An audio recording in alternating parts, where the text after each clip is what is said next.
मान लो शरीर मिल भी गया, शरीर प्राप्त भी हो गया,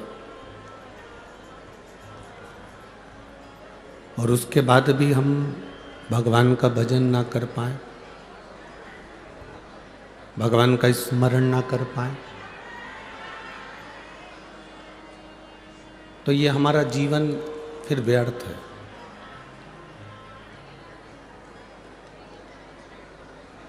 यदि शरीर मानव का मिला है और मिलने के बाद भी अगर हम भगवान की भक्ति में नहीं डूब पाए तो हमारा जीवन व्यर्थ है।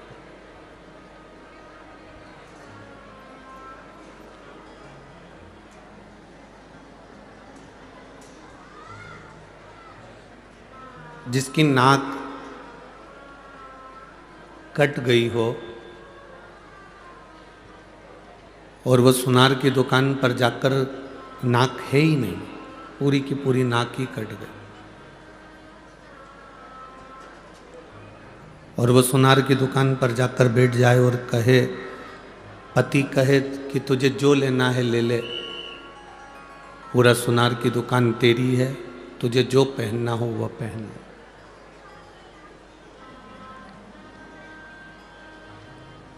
चाहे हार पहन लो, कान में कुंडल पहन लो, सिर पर बिंदा पहन लो, जब शरीर पर नाक ही नहीं है तो श्रृंगार अच्छा लगेगा क्या? जम के बोलो जरा, लगेगा नहीं।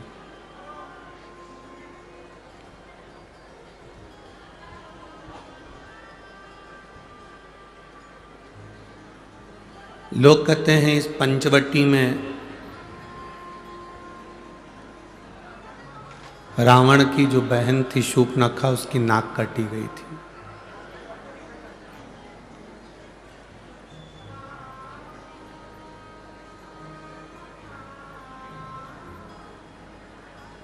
सुनार की दुकान पर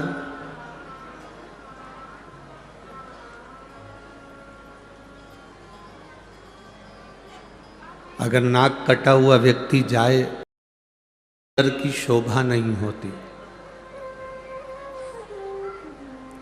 उसमें श्रृंगार की कोई शोभा नहीं है, उसमें आभूषण की कोई शोभा नहीं।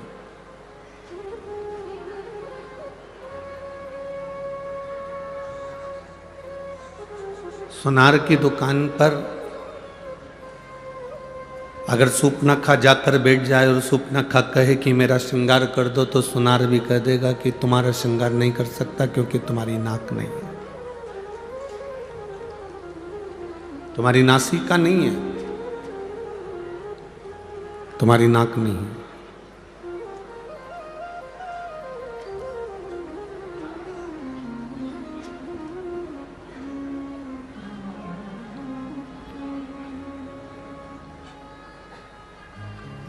नासिक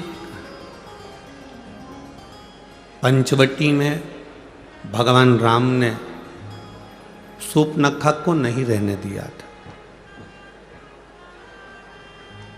वो रहती थी, आई पंचवटी में, घूमी, देखा, घूमा, सुंदरता भी देखी और यहीं आसपास में रहा करती थी, पर भगवान ने उसकी नाक काटकर भगा दिया।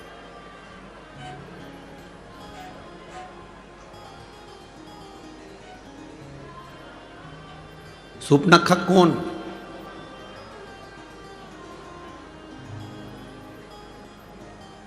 जिसके अंदर भगवान के प्रति प्रेम नहीं हो, जो भगवान को पहचान नहीं सकती हो, जो भगवान का भजन नहीं कर सकती हो, जो स्मरण नहीं कर सकती हो, जो कभी मंत्र का जाप ना करे, जो कभी स्मरण ना करे, जो कभी भगवान की अविरल भक्ति में ना डूबी हो, वो शूर्पणखा को भगवान ने नाक काटा और भगा दिया।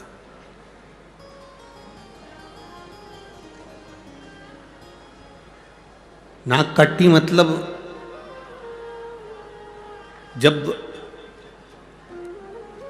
जो भगवान का भजन करने नहीं जाता, जो स्मरण करने नहीं जाता, जो मंत्र जाप करने नहीं जाता, जो कभी भगवान के सत्संग में नहीं जाता, और उस व्यक्ति को बार बार कोई कहता है कि अपने गांव में कथा हो रही है, नासिक में कथा हो रही है, चलो शिव महापुराण की कथा सुनने चलो, और वो नहीं जाए तो लोग कह देते दिन भर घर में बुक रहती है, व्यस्त रहती है, थोड़ा सा जाया करो, सत्संग किया करो।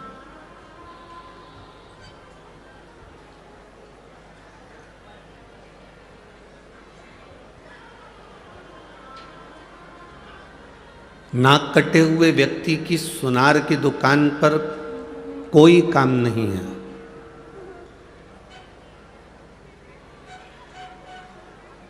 नाक कटी हुई व्यक्ति की सुनार की दुकान पर कोई काम नहीं होता। उसी तरह नासिक में नास्तिक का कोई काम नहीं होता।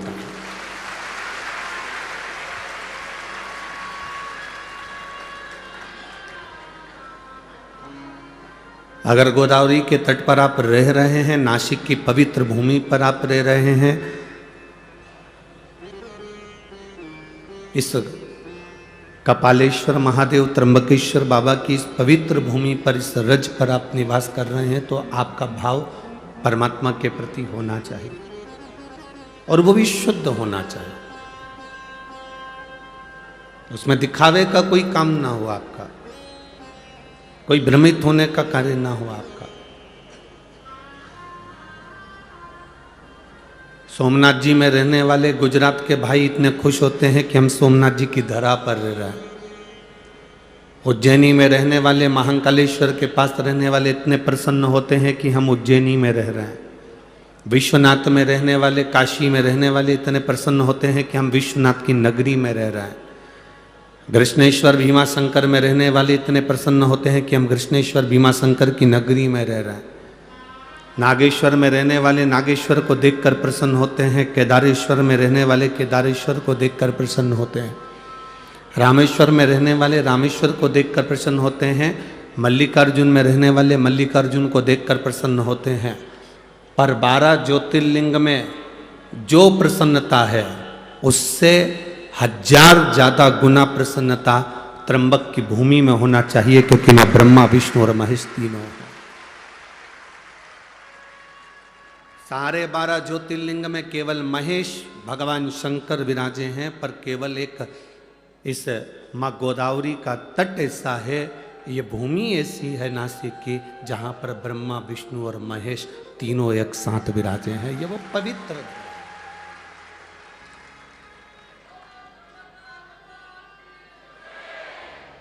ये वो पवित्र भूमि है जिसमें त्र्यंबकेश्वर बाबा विराजमान। जिस भूमि का मात्र स्पर्श, दर्शन हमारे जीवन को सार्थकता देता है। 12 ज्योतिर्लिंग का दर्शन करिए,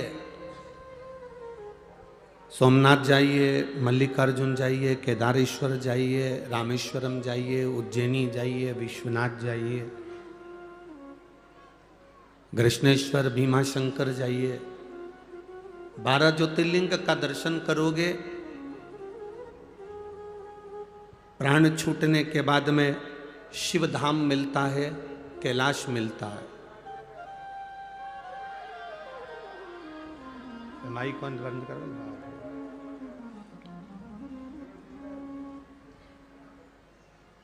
12 ज्योतिर्लिंग का दर्शन करते हो तो शिव धाम मिलता है, कैलाश मिलता है।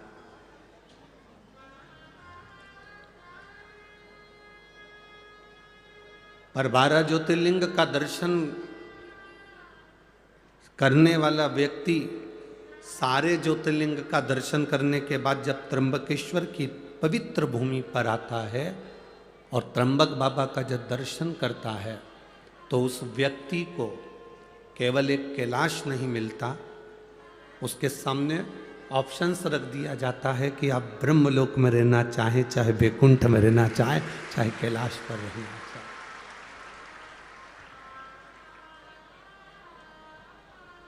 यह आपकी मर्जी है, यह आपके ऊपर निर्भर करता है कि आपको कहाँ रहना। कहते हैं सारे ज्योतिर्लिंग के दर्शन कर कर अगर किसी के प्राण छूट जाते हैं तो उनका सत्कार सम्मान कैलाश पर होता है।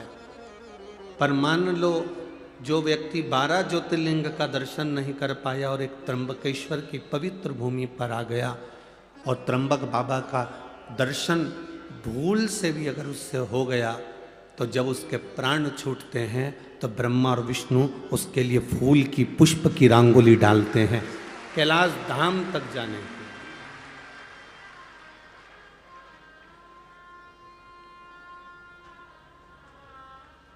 जो नहीं पहचाना उसके लिए हम नहीं कह सकते, पर जो पहचान गया कि त्र्यंबक है क्या, त्र्यंबकेश्वर महादेव का मतलब क्या, शिवलिंग का सार तत्व क्या,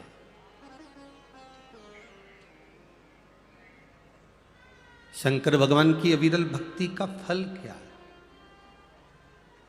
जो नहीं जाना वो अनजाना, जो जान गया वो ज्ञान।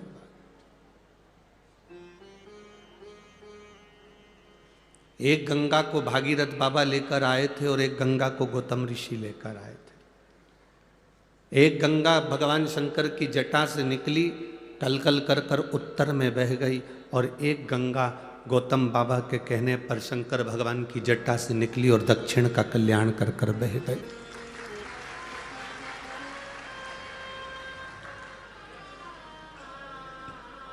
उस गंगा में और इस गंगा में कोई अंतर नहीं है, कोई भेद नहीं। वो गंगा भी भगवान शिव के मस्तक से निकली है और ये गंगा भी भगवान शंकर के मस्तक से निकली।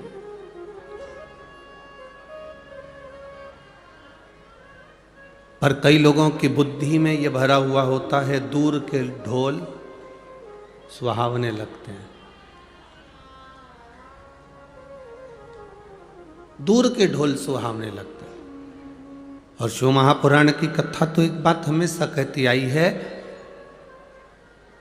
आपके नज़दीक में जो शंकर का शिवालय है, आपके नज़दीक में जो शंकर का मंदिर है, शिवालय है, शिवलिंग है, आपके जीवन में अगर दुख है, कष्ट है, तकलीफ है, तो पहले अपने घर के नज़दीक में जो शिवालय है, शंकर का मंदिर है, पहले जल वहाँ चढ़ाओ, पहले जल वहाँ चढ़ाइए।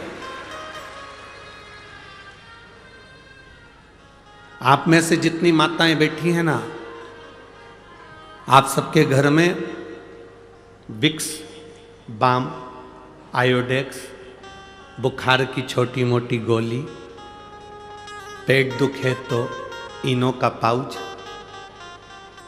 अगर एसिडिटी हो रही हो तो पुदीना की गोली, सर्दी हो रही हो तो थोड़ी वो सिनारिस्ट की गोली। बोलो, सबके घर में है कि नहीं? अरे बोलो, जम के बोलो जरा, है ना? पर यदि उस गोली से, उस दवाई से काम नहीं होता तो तुम क्या डायरेक्ट अपने बच्चों को दिखाने या डायरेक्ट अपने पति को या आपको दिखाने के लिए नासिका जाते हो? आते हो क्या? नहीं। पहले कहाँ जाते हो? अपने गांव में, अपने नगर में, अपने शहर में, अपने क्षेत्र में, अपने घर के पास, अपने घर के नज़दीक में जो भी डॉक्टर रहता हो, भले वो छोटा डॉक्टर हो, बड़ा डॉक्टर हो, छोटी सी मेडिकल हो, बड़ी मेडिकल हो, छोटा सा दवाखाना हो, बड़ा दवाखाना हो, तुम जिस गांव में रहते हो, तुम्हारे को अगर तकलीफ होती है तो सबसे पहले प्राथमिक उपचार के लिए नज़दीक के दवाखाने जाते हो। बोलो, सही है कि गलत है? जब नज़दीक के दवाखाने में काम नहीं होता, वहाँ से पट्टा पट्टी बांध दी जाती है और दवाई गोली दे के बॉटल लगाकर तुमको बड़े दवाखाना भेज दिया जाता है। समझ रहे हो ना सब? अरे बोलो तो, आ रही है ना समझ में? पहले घर में तुमने बाम लगाया, विक्स लगाया, आइडेक्स लगाया, दवाई ले ली, घर में घर का उपचार नहीं हुआ, तब प्राथमिक उपचार के लिए अपने नज़दीक में गए, नज़दीक के स्वास्थ्य केंद्र पर गए। जब नज़दीक के स्वास्थ्य केंद्र में तुमको देखा करा, पट्टा पट्टी बांध के दवाई मवाई देकर तुम्हें बड़े स्वास्थ्य केंद्र भेज दिया, बड़े हॉस्पिटल भेज दिया। बड़े हॉस्पिटल कब गए हो? बाद में। पहले घर का इलाज करा, फिर अपने मोहल्ले में जो डॉक्टर थे, जो दवा खाना था, उसका इलाज करा, प्राथमिक इलाज करा, फिर बड़े दवाखाने। उसी तरह जब हमारी जिंदगी में थोड़ा सा भी दुख आए, किसी के पास मत जाओ। सबसे पहले अपने घर में जो कंकर शंकर रखा है, अपने घर में जो रुद्राक्ष रखा है, अपने घर में जो शिवलिंग रखा है, उसकी पूजन करो, उसकी आराधना करो। इसके बाद भी अगर दुख ना कट रहा हो तो प्राथमिक केंद्र पर, मतलब अपने घर के नज़दीक में जो शिवालय है, वहाँ 1 लोटा जल चढ़ाना प्रारंभ करो। 3 महीना इंतजार करो कि हम सही हो रहा है कि नहीं हो रहा है। फिर जाकर कहीं मौका मिले तो फिर किसी बड़े शिवालय में जाकर भगवान से प्रार्थना, फिर जाओ।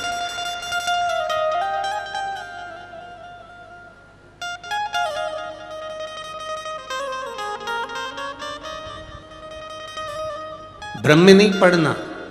कोई तुमसे कह दे वहां चले जाओ, वहां से भभूति मिल रही है, वो भभूति तुम्हें ठीक कर देगी। कोई तुमसे कह दे वहां चले जाओ, वहां से नारियल मिल रहा है, नारियल तुम्हें ठीक कर देगा। कोई तुमसे कहे कि वहाँ चले जाओ, वहाँ से एक बेल मिलेगी, गले में बांध लेना, तुम ठीक हो जाओगे। कोई तुमसे कहे तुम वहाँ चले जाओ, वहाँ जाकर तुम ठीक हो जाओगे। ना ना,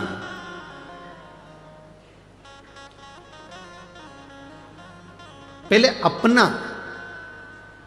अपने घर में जो शिवलिंग है, अपने पड़ोस में, अपने आसपास में जो शंकर का स्वरूप है, उसको भजो।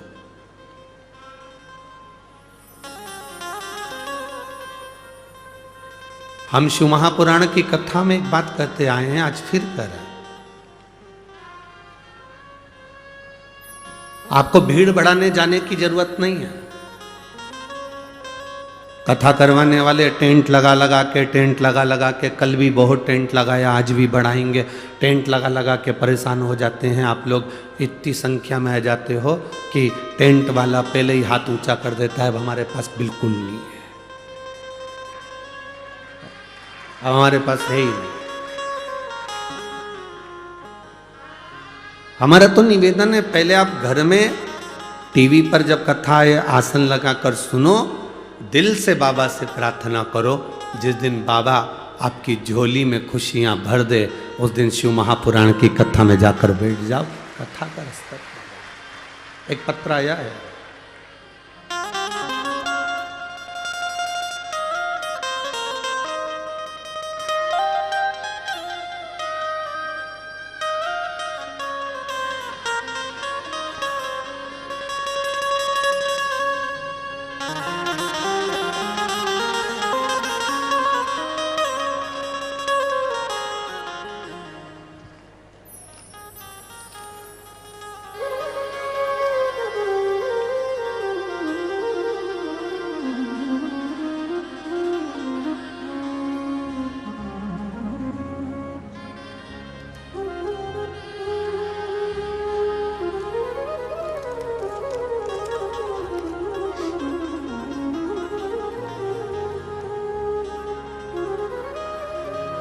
मेरा नाम अल्पेशनी राजेंद्र बांगुल, मोबाइल नंबर ये है। मैं बणी गांव से आई हूँ, जिला नासिक, तहसील विंडोरी। विंडोरी सही है? ठीक है। कहीं बैठी हैं? हाथ हिला सकती हैं। अल्पेशनी राजेंद्र बांगुल, मोबाइल नंबर ये है, बणी गांव से आई हूँ। कहीं बैठी हैं? हाथ हिला दो दीदी। ठीक है, दिख गए। एक बार वापस हाथ हिला दो। श्री शिवाय नमस्तुभ्यम। अब ठीक हैं आप? फिर से एक बार हाथ हिलाओ। ठीक हैं जी। मैं बाबा का क्या वर्णन करूं गुरुदेव। मैं पहले मंदिर नहीं जाती थी, मैं भगवान को बिल्कुल नहीं मानती थी। 2023 में मेरे बेटे को अचानक कान में पीछे दोनों साइड में गठान हो गई। उस गठान का जब इलाज करवाने के लिए हॉस्पिटल गए तो जांचों में मालूम पड़ा कि इसको बड़ी बीमारी के चांस बनने लगे। इसका ऑपरेशन जरूरी है। ऑपरेशन होने के बाद ये गांठ वापिस जांच के लिए जाएगी, तब हम घबरा गए। हम भगवान के मंदिर नहीं जाते थे, हम भगवान को नहीं मानते थे। जैसे आज के लोग भटक गए थे वैसे हम भी भटक गए थे। पर हमारी पड़ोसन ने हमसे कहा, पड़ोसन जी ने जो कहा कि शिव मंदिर में जाकर जल चढ़ाकर बच्चे को नंदी के पास बिठाकर कुंदकेश्वर महादेव के नाम से वो जल पिलाओ और उसकी गांठों पर लगाना प्रारंभ करो। चिंता मत करो, रो मती, कोई बड़ी बीमारी नहीं होगी और ऑपरेशन की भी जरूरत नहीं होगी। हम जांच करा कर आ गए, ऑपरेशन की तारीख निकल गई। पशुपतिनाथ का व्रत मैंने जिंदगी में पहली बार करा और भगवान के मंदिर में पहली बार पांव रखा। इतनी बड़ी जिंदगी में पहली बार जब मंदिर गई, बाबा को केवल इतना कहा, बाबा की कानों में 3 गठाने हैं, पर आप संभालेंगे तो सब हो सकता है। मेरी पड़ोसन सीवर वाले महाराज की कथा सुनती है और वो सीवर वाला महाराज कहता है सारी समस्या का हल 1 लोटा जल है, आप संभालिएगा बाबा। मेरे बेटे को नंदी के पास बिठाती, शिवजी पर जल चढ़वा कर बिठाकर उसको पानी पिलाती, कुंदकेश्वर महादेव का नाम लेती, गांठों पर लगाती। दूसरी बार जांच कराने के लिए हम जब वापिस पहुँचे तो बाबा की कृपा से 3 गांठें गल चुकी थी और डॉक्टर ने कहा कोई बड़ी बीमारी नहीं, शिव तत्व है। दोनों हाथ हिला तो बहने के बाद, हर हर महादेव। बैठी है, बाबा की कृपा, बैठी। शिव तत्व इसी को कहा। अगर हमारा भरोसा प्रबल नहीं हुआ, हमारा विश्वास प्रबल नहीं हुआ। ये पत्र में उन्होंने एक लाइन बड़ी अच्छी लिखी है, हम तो बाबा के भरोसे चलते हैं, डमरू वाले के भरोसे चलते हैं।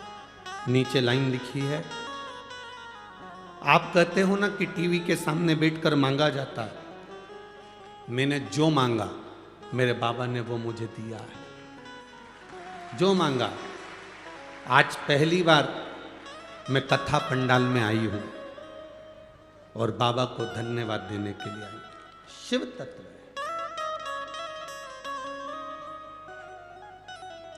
आप जिस भरोसे में रहें, विश्वास को दृढ़ बनाकर आप भगवान शंकर के मंदिर जाएं, अपने नजदीक में जाएं, कहीं भटकना नहीं। कोई कहे कि वहां ये चमत्कार हो रहा है, वहां चल चलो, वहां पर ये हो रहा है, वहां चल चलो, वहां ये हो रहा है, वहां चल चलो।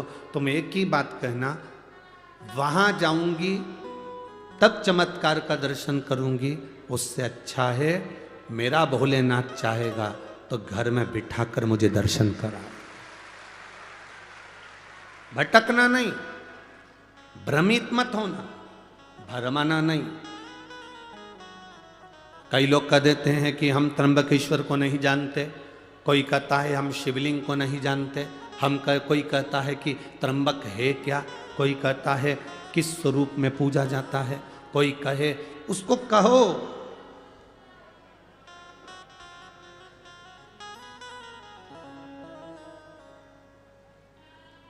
जो माता का दूध पीकर पैदा होता है,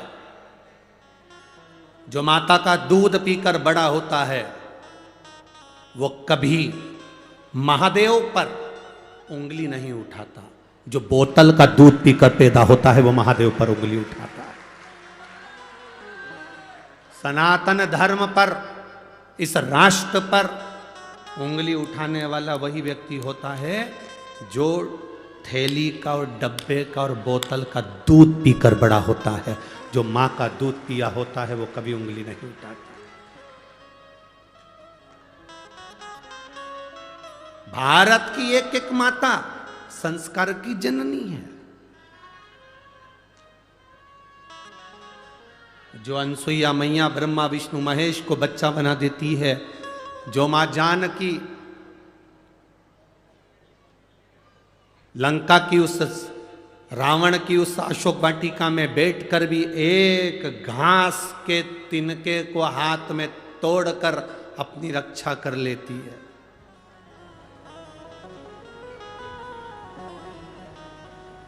अरे दुनिया के लोग हंसते हैं, कहते हैं एक छोटा सा घास का तिनका, रावण उससे डर गया।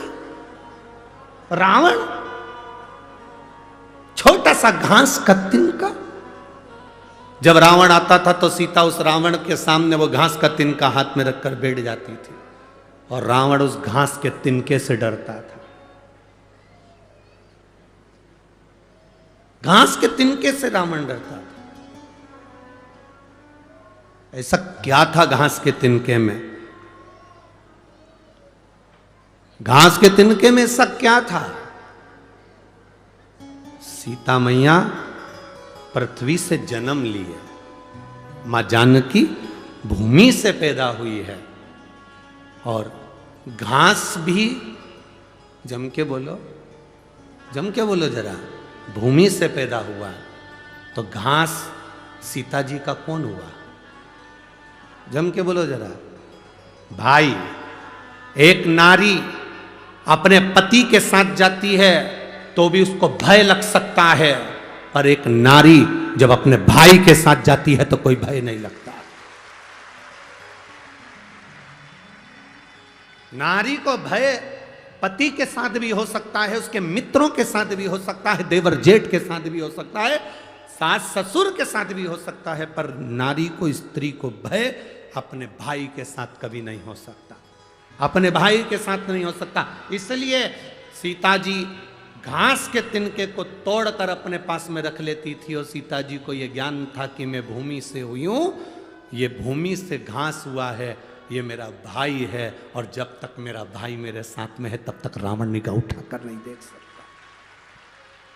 ये मेरा भाई मेरे साथ में है, रावण की इतनी सामर्थ्यता नहीं कि मुझे निगाह उठाकर देख ले, क्योंकि मेरा भाई है।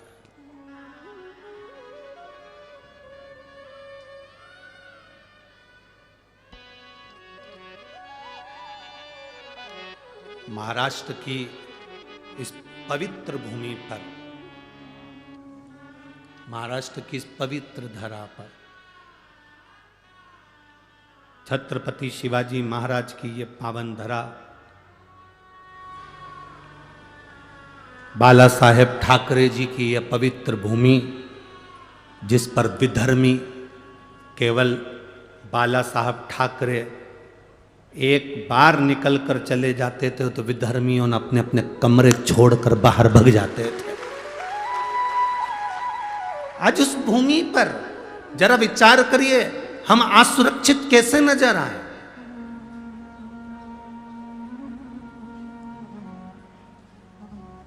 राम जी अयोध्या से चले, अवध से चलते चलते चलते चलते राम जी ने कभी पूरी जगह तक जाकर देख लो, कहीं पर किसी की ना तो नाक काटी, ना हाथ काटा, ना मुंडा काटा।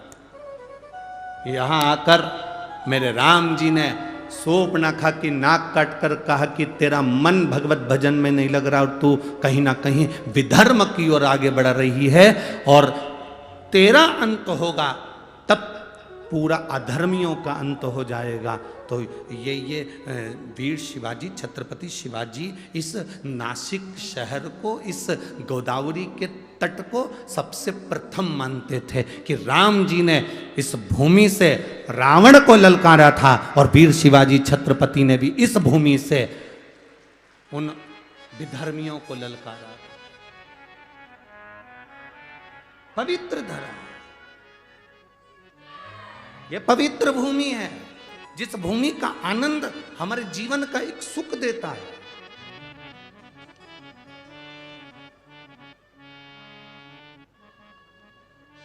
दुनिया के लोग कहते हैं तुमसे कि अगरबत्ती मत लगाओ, मंदिर में बास होगा।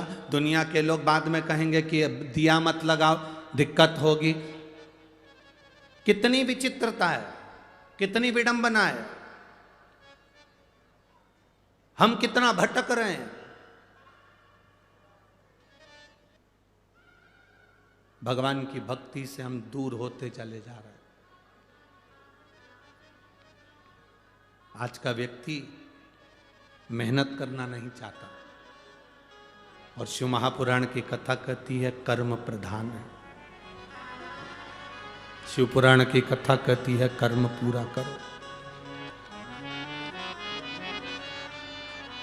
इस व्यासपीठ पर बैठकर आज तक हमने ये बात नहीं कही होगी आपसे कि आप हमारे पास में आके बैठना, हम तुमको कहीं से गड़ा हुआ धन निकाल कर दे देंगे, या आप हमारे पास आना हम तुमको रोग मुक्त कर देंगे, हमारे पास आना तुम्हारा दुख मिट जाएगा। ये कभी आज तक नहीं कहा इस व्यासपीठ से, क्योंकि हमको अगर दुख आता है तो हम भी महादेव की शरण जाते हैं, आपको भी दुख आए तो महादेव की शरण जाए।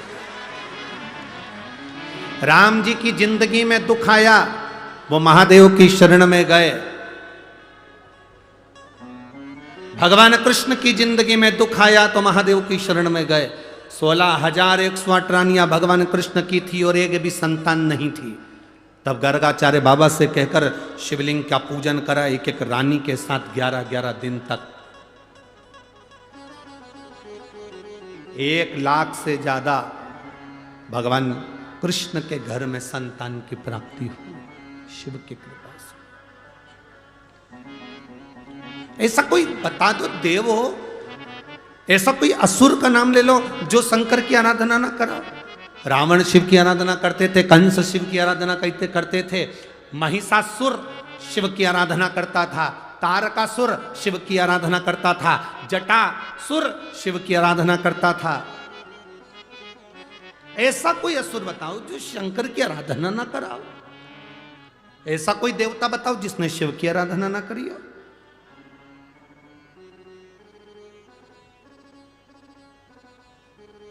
तुम सोमवार का व्रत करो ना करो, तुम मंगलवार का व्रत करो ना, तुम जिस व्रत को कर रहे हो, अगर लक्ष्मी जी की पूजन कर रहे हो, शुक्रवार का व्रत कर रहे हो, तुम कृष्ण भगवान की पूजन कर रहे हो, तुम राम भगवान की पूजन कर रहे हो, तुम देवी जी की पूजन कर रहे हो, तुम दत्त की पूजन कर रहे हो, तुम हरिविठ्ठल की पूजन कर रहे हो, तुम पांडुरंगा की पूजन कर रहे हो, तुम गोदावरी की पूजन कर रहे हो, तुम गंगा की पूजन कर रहे हो, तुम गौमाता की पूजन कर रहे हो, तुम वृक्ष लता पत्र की पूजन कर रहे हो, तुम संसार में किसी की भी पूजन करो, पूजन का फल जब दिया जाता है तो उस लिस्ट को, उस फाइल को पहले देवाधिदेव महादेव के पास भेजा जाता है और महादेव उस फाइल को स्वीकृति देते हैं, तब उस फल को दिया जाता है। ऐसा कोई फल नहीं जो भगवान शंकर के बिना आपको मिल जाए।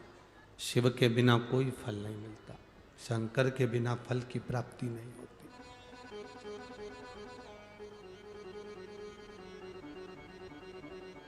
एक लड़के ने अपनी माँ से कहा, माँ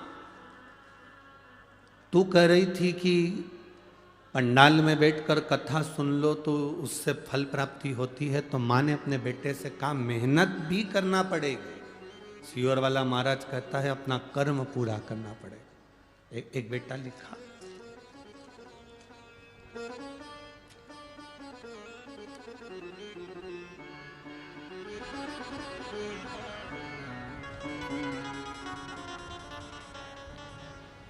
मेरा नाम श्रीमती संगीता सतीश भावसार है। मैं जेल रोड नासिक की रहने वाली हूँ। कहीं बैठी हैं तो हाथ हिला सकती हैं।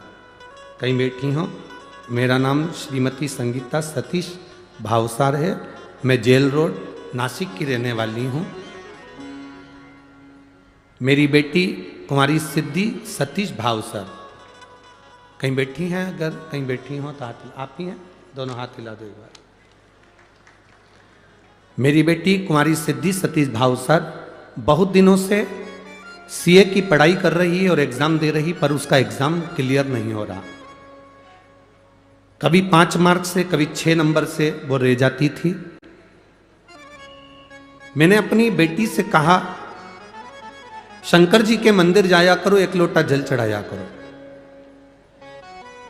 बेटी से मैंने कहा अब की बार तेरा एग्जाम आ रहा है और नवंबर ये मालेगांव में तो तेरा एग्जाम आ रहा है और मालेगांव की 7 दिन की कथा हो रही है। पंडाल में बैठकर तू मेहनत कर और मेहनत कर कर एक बार शिव पुराण की कथा सुन, भगवान देता जरूर है। पशुपतिनाथ का व्रत किया। गुरुदेव, जो बेटी इतने सालों से सीए क्लियर नहीं कर पाई, चार्टर्ड अकाउंटेंट नहीं बन पाई, मालेगांव की कथा सुनी और केवल 10 दिन निकले थे और बाबा की कृपा से उसका जो रिजल्ट आया उसमें वो उत्तीर्ण हो गई। मैं बाबा को यहाँ नमन कर रहा हूँ। बधाई आपको, एक बार हाथ हिला दीजिए। हर हर महादेव। साधुवाद, बधाई बहुत। बैठिए। शिव तत्व इसी को कहते हैं।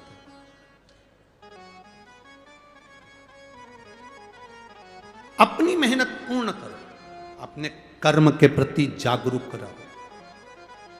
कोई तुमसे कह दे मेरे पास आ जाओ मैं गड़ा हुआ धन दे दूंगा, कोई तुमसे कहे मेरे पास आ जाओ मैं तुम्हें ये दे दूंगा, कोई कहे ऐसा कर दूंगा कि तुम्हारी जिंदगी में दुख नहीं आएगा, तो विश्वास मत करना कि जिंदगी में दुख नहीं आएगा।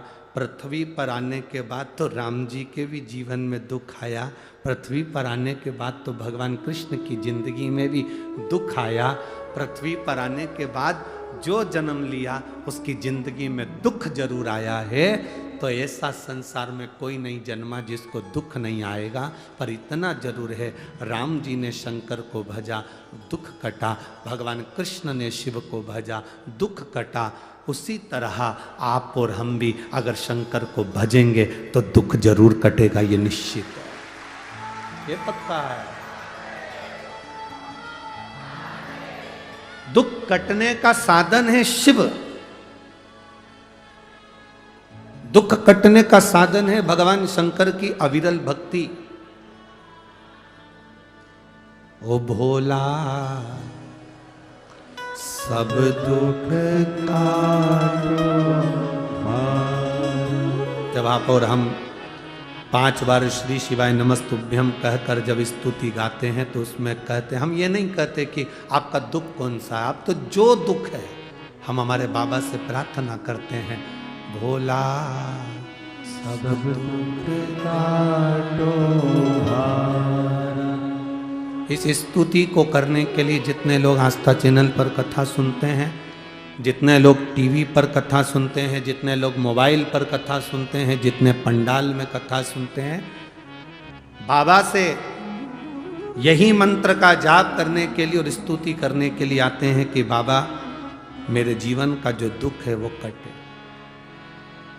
वो कटे।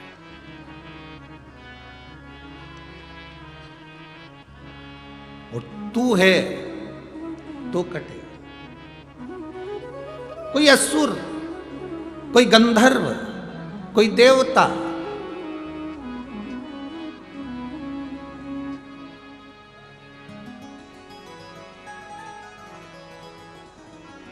भगवान का दरवाजा ना छूटे।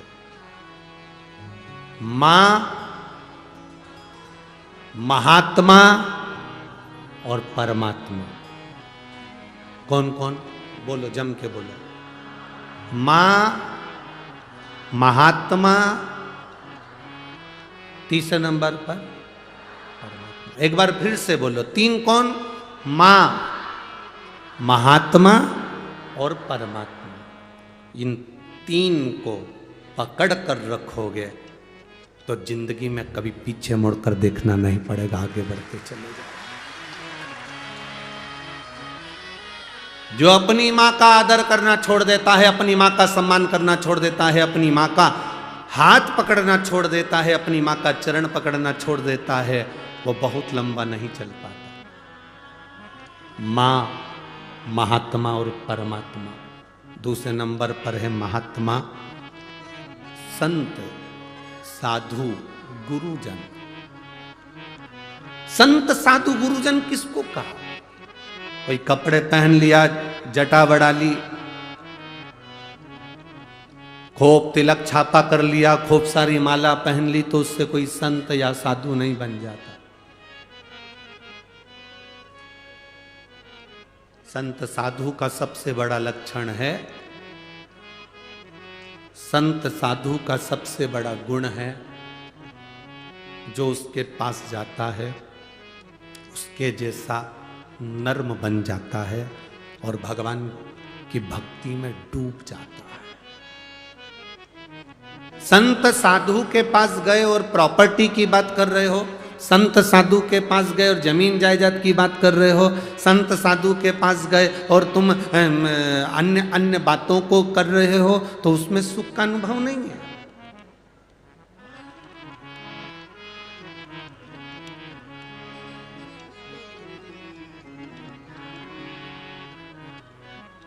दुनिया में जितने मरते हैं वो सब वैकुंठ जाते हैं कि नरक जाते हैं? अरे बोलो, जम के बोलो, अरे बोलो तो जम के। कोई तुम्हारा पैसा खाकर मर गया, कोई तुम्हारा 5-10 लाख रुपए प्लाट का लेके मर गया, कोई तुम्हारी जमीन का टुकड़ा लेकर मर गया, कोई तुम्हें दुख देकर मर गया, तो वो वैकुंठ जाएगा कि नरक जाएगा? हैं? नरक जाएगा, ये तुम कह रहे हो। पर उसके मरने के बाद उसके परिवार वाले जब वो पत्रिका छपवाते हैं, कार्ड, उस कार्ड में उसका जो नाम लिखा रहता है उसमें तो लिखा रहता है स्वर्गवासी। उस कार्ड में कहीं लिखा है नरकवासी।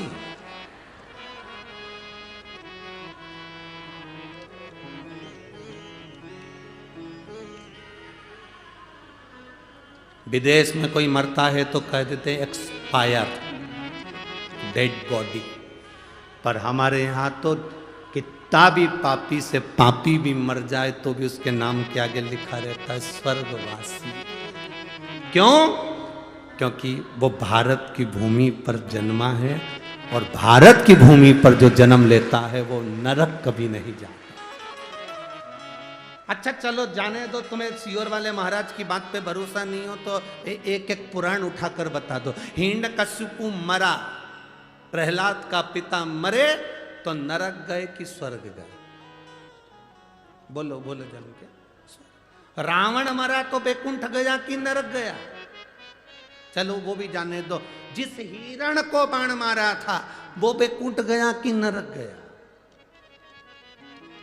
भगवान कृष्ण ने कंस को मारा था, वो वैकुंठ गया कि नरक गया? एक एक पुराण को उठाकर देखना। हिरण्यकशिपु मरा, परम धाम गया, लिखा शास्त्रों में। रावण मरा, परम धाम गया। कंस मरा, परम धाम गया। तारकासुर मरा, परम धाम गया। क्योंकि भगवान का जो हाथ का स्पर्श कर कर जाता है, भगवान का नाम लेकर जाता है, उसका दर्शन कर कर जाता है, भारत की भूमि की रज का स्पर्श कर कर जाता है, वो कभी नरक नहीं जाता, वो वैकुंठ ही जाता है।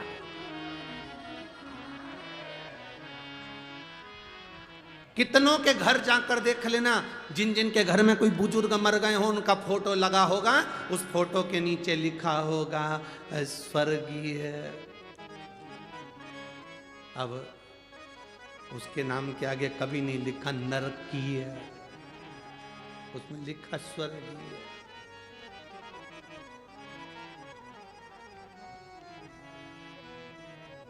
हर चंदन है इस देश की माटी, तपोभूमि हर ग्राम है, हर बाला देवी की प्रतिमा, बच्चा बच्चा राम है।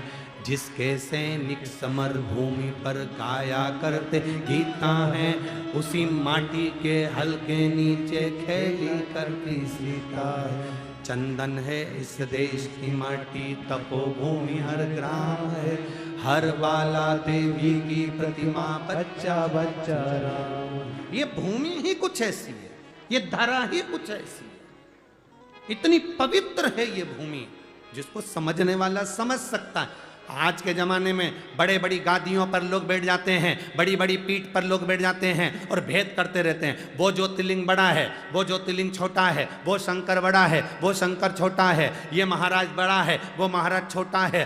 12 ज्योतिर्लिंग में कभी ये मत कहना कि वो ज्योतिर्लिंग बड़ा कि वो ज्योतिर्लिंग बड़ा। दिए की ज्योति बराबर का प्रकाश देती है, 12 ज्योतिर्लिंग एक बराबर का फल देते हैं।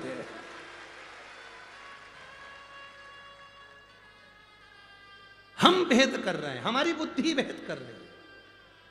मां दूसरे नंबर पर, जम के बोलो जरा, महात्मा। जो महात्मा तुमसे प्रॉपर्टी की बात करे, जमीन जायदाद की बात करे, धन दौलत की बात करे, संपदा की बात करे, वो महात्मा नहीं। महात्मा का लक्षण है आप उसके पास बैठे और उसके पास बैठकर अगर कहीं आपके भीतर ये भाव जागृत हो जाए कि सही कहा, शंकर के मंदिर जाना चाहिए, एक लोटा जल चढ़ाना चाहिए, ये प्रयास हर एक महात्मा का होना चाहिए। जगत गुरु शंकराचार्य जी पृथ्वी पर प्रगटे थे, तब उन्होंने शंकर भगवान की पूजा का विधान संपूर्ण विश्व में फैलाया था। जगत गुरु शंकराचार्य जी की 4 पीठ पर जो 4 शंकराचार्य जी विराजमान हैं, जगत गुरु शंकराचार्य जी की 4 पीठ पर जो जगत गुरु शंकराचार्य विराजमान हैं, वो भी आज शंकर भगवान की पूजा अर्चना और विश्व के कल्याण को आगे बढ़ाने का लक्ष्य लेकर चल रहे हैं। और जगत गुरु शंकराचार्य जी के जाने के बाद भोलेनाथ ने कोरोना काल में ये शिव महापुराण को, कहीं मेरे महादेव ने संपूर्ण विश्व में शंकर की भक्ति को जागृत करने के लिए शिव पुराण प्रारंभ कर।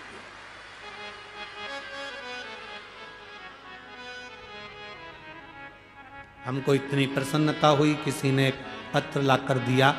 उस पत्र में लिखा था, पहले छोटे छोटे शंकर मंदिर में, नासिक में भी शंकर के छोटे छोटे मंदिर में दरवाजे बंद रहते थे, होटले पर कुत्ता बैठे रहते थे, कोई नहीं जाता था, दरवाजे सब बंद पड़े रहते थे। बड़े बड़े मंदिर में सब जाते थे, छोटे छोटे मंदिर में कोई नहीं जाता था। हम धन्यवाद देते हैं, आपने एकांतेश्वर महादेव का वर्णन किया, तो लोग अब छोटे छोटे मंदिर में भी जाकर पूजन और आराधना कर रहे हैं।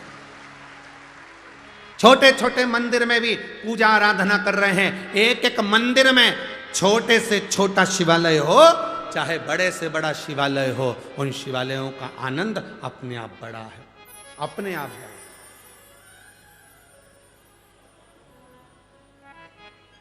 शिव भक्ति की जागरूकता है।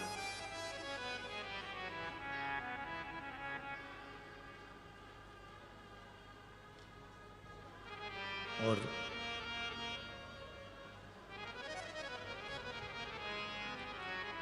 अपने देश को, किसी भी देश को जब नष्ट करना होता है तो सबसे पहले उसकी संस्कृति को नष्ट किया जाता है।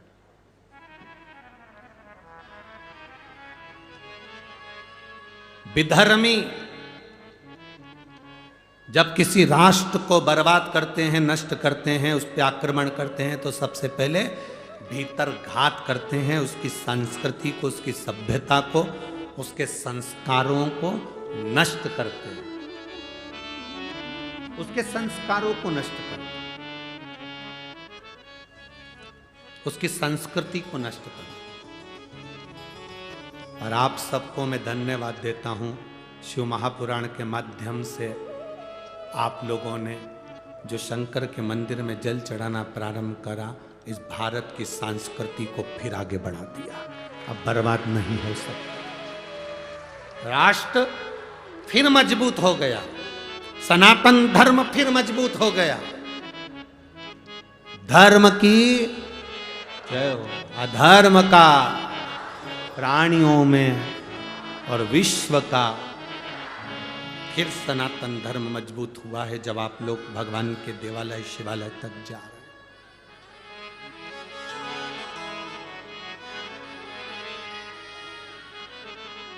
दुनिया में जितनी कथाएं होती हैं उसमें बूढ़ी बूढ़ी माताएं ज्यादा जाती हैं, पर शिव महापुराण की कथा केवल एक ऐसी है जिसमें बूढ़ी माताएं तो कम मिलती हैं, पर युवान माताएं, युवान भाई, युवान बहनें ज्यादा रहते हैं।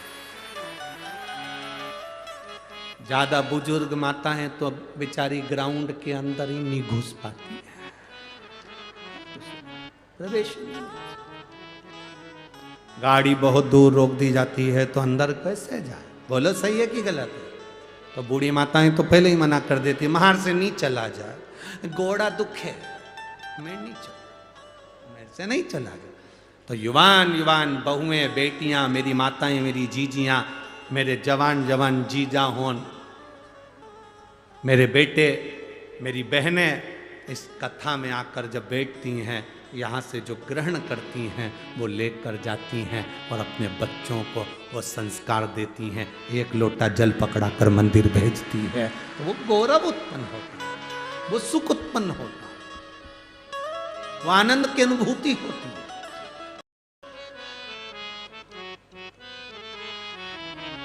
अपने संस्कार, अपनी संस्कृति का सुख हो। मां, महात्मा और परमात्मा, इन तीन को कभी मत छोड़ो। परमात्मा का दरवाजा, दुनिया के लोग कहें, कोई तुमसे कह दे भगवान शंकर को जल चढ़ाने से क्या मिलता है, आप कुछ मत बोलना, यहाँ से हमारे पास से ये पत्र ले जा कर दे देना। इस सारे पत्रों में और कुछ नीचे रखे हैं, जो तुमसे कहें कि शंकर जी को जल चढ़ाने से, बेलपत्र खाने से, बेलपत्र चढ़ाने से, समी पत्र चढ़ाने से, शंकर भगवान को शहद चढ़ाने से, शंकर भगवान का अनुमोदन करने से, श्री शिवाय नमस्तुभ्यम बोलने से क्या मिलता है, उनको ये पत्र ले जाकर देना, जिसमें उनका मोबाइल नंबर भी है, एड्रेस भी है। वो आपको बताएंगे कि शंकर की भक्ति से मिलता क्या है, शंकर से क्या प्राप्त किया जा सकता है। ब्रह्मा ब्रह्मलोक में रहते हैं, भगवान विष्णु वैकुंठ लोक में रहते हैं, पर मेरा महादेव इसी मृत्यु लोक में कैलाश पर, पृथ्वी पर रहता है। इसी कैलाश पर, पृथ्वी पर रहता, मृत्यु लोक में।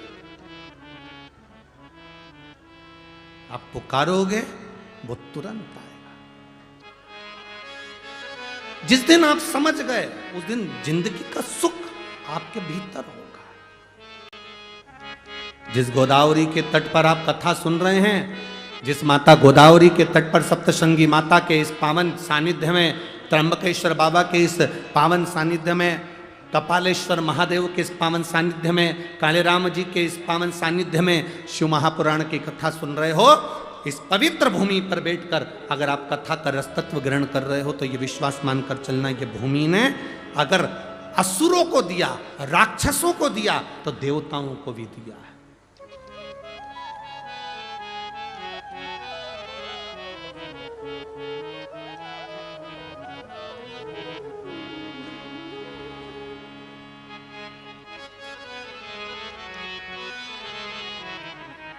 वो प्रदान करता है शिव तत्व।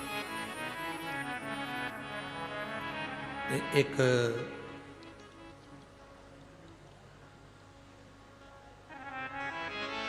केवल किसी ने एक प्रश्न किया था कि सीहोर, उन्होंने एक प्रश्न लिखकर भेजा था कि ये गौतम ऋषि के आने के बाद गोदावरी मैया का प्रागट्य हुआ।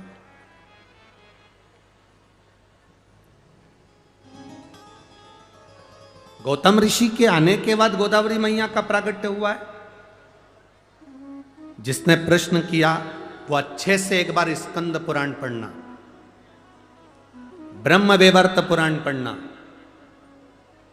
अच्छे से लिंग पुराण का स्मरण करना। आपको ज्ञात होगा स्कंद पुराण के अंदर कि ये गोदावरी केवल गौतम बाबा के बाद की नहीं, ये गोदावरी तो गंगा है, और गंगा केवल गौतम ऋषि के सम्मुख में तो इस गंगा का नामकरण हुआ है, बाकी के गंगा तो महादेव की अविरल इस गोदावरी तो बहती रही है। गोदावरी तो बहती रही है। क्या गौतम बाबा ने इस गंगा को बुलाया? गंगा का नामकरण गौतम बाबा ने करा। ये तो अविरल गंगा है गोदावरी, एक युग में नहीं, कई युगों से बहती आ रही है, कई युगों से। तो उस कई युगों से एक कथा आती है, आप लोगों ने सुना होगा। महिषासुर एक असुर था, सुनिए कथा, जम के बोलो जरा, सुनिए ना। महिषासुर की किसने मारा था उसको? महिषासुर का वध किसने किया था? माँ दुर्गा भवानी ने। उसका नाम क्या हो गया था फिर? महिषासुर मर्दनी, माँ जगतजननी दुर्गा। महिषासुर की एक बहन थी। देव दीपावली शिव महापुराण की कथा सुन रही, बड़े भाव से सुनना। महिषासुर की एक बहन थी जिसका नाम था महिषी। क्या नाम था उसका? महिषी। अब महिषासुर मर गया, महिषी अकेली रह गई, और महिषासुर का संहार स्वयं जगदम्बा ने, दुर्गा भवानी ने करा। और तेरे भक्त जनों पर माता भीड़ पड़ी है भारी, और दानव दल पर टूट पड़ो मां करके सिंह सवार। सो सिंहों से तू बलशाली, अष्ट भुजाओं वाली, दुखियों के दुख हारे। ओ मैया हम सब उतारे तेरी आरती। माता के कितने हाथ हैं? फिर से बोलो जम के। तेरे भक्त जनों पर माता वीर पड़ी है भारी। दानव दल पर टूट पड़ो मां करके सिंह सवारी। सो सिंहों से तू बलशाली, अष्ट भुजाओं वाली। कितनी भुजा? 8। देवी जी की 8 भुजा क्यों होती है?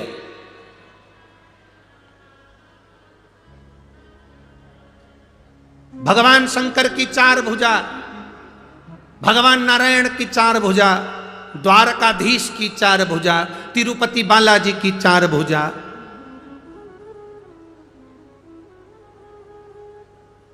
चार भुजानाथ की 4 भुजा, सत्यनारायण भगवान की 4 भुजा, दत्त भगवान की 4 भुजा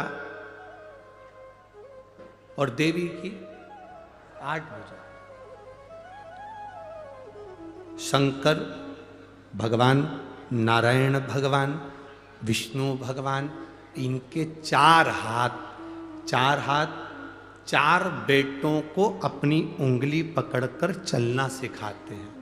4 बेटे कौन से? ब्राह्मण, क्षत्रिय, वैश्य और शूद्र। ये 4 बेटों को मेरे भगवान ने अपने 4 हाथ से पकड़ कर रखा है। पिता अपने बेटे को एक हाथ से पकड़ता है, पर माँ अपने बेटे को एक हाथ से नहीं पकड़ती है, माँ अपने बेटे को 2 हाथ से पकड़ती है। इसलिए 4 बेटों को लिए माँ ने 8 हाथ लिए। 4 बेटों को संभालने के लिए माँ भवानी दुर्गा ने अपने 8 हाथ धारण करें। एक बेटे को 2 हाथ से संभालती है। ब्राह्मण को 2 हाथ से संभाला तो क्षत्रिय को 2 हाथ से संभाला, वैश्य को 2 हाथ से संभाला तो शूद्र को 2 हाथ से संभाला। वो तो भारत का विभाजन करने वाले, सनातन धर्म को तोड़ने वाले ये विधर्मी आज के जमाने में कहते हैं कि ब्राह्मण ऐसा, क्षत्रिय वैसा, वैश्य वैसा, शूद्र वैसा, सब केवल अपनी वोट की राजनीति करने के चक्कर में पूरे भारत के सनातनियों को बांटा जा रहा है। वोट की राजनीति करने के लिए भारत के सनातनियों को बांटे जा रहा है। पर कभी भगवान से जाकर कोई प्रश्न करे, मेरे चतुर्भुज भगवान तुम्हारे 4 हाथ, तिरुपति के बालाजी के 4 हाथ, कवि लक्ष्मी नारायण के 4 हाथ, भगवान विष्णु के 4 हाथ, दत्तात्रेय भगवान के 4 हाथ, मेरे भोलेनाथ के 4 हाथ, कभी उनसे पूछा जाए? क्योंकि पिता एक हाथ पकड़कर अपने बच्चों को चलाते हैं, एक हाथ पकड़कर पिता। और मां का फर्ज है, माता अपने बेटे को दोनों हाथों से उठाती है। मां अपने बेटों को दोनों हाथ, मां अपने बेटे को दोनों हाथ से संभालती है, क्योंकि वो मां है, वो माता।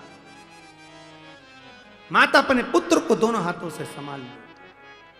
अब तेरे भक्त जनों को माता पीर पड़ी है भारी, और दानव दल पर, आप भी बोलिए, दानव दल पर टूट पड़ो मां करके सिंह सवारी। सो सिंहों से तू बलशाली, अष्ट भुजाओं वाली, दुखियों के टुकड़े वारे। ओ मैया हम सब उतारे तेरी आरती।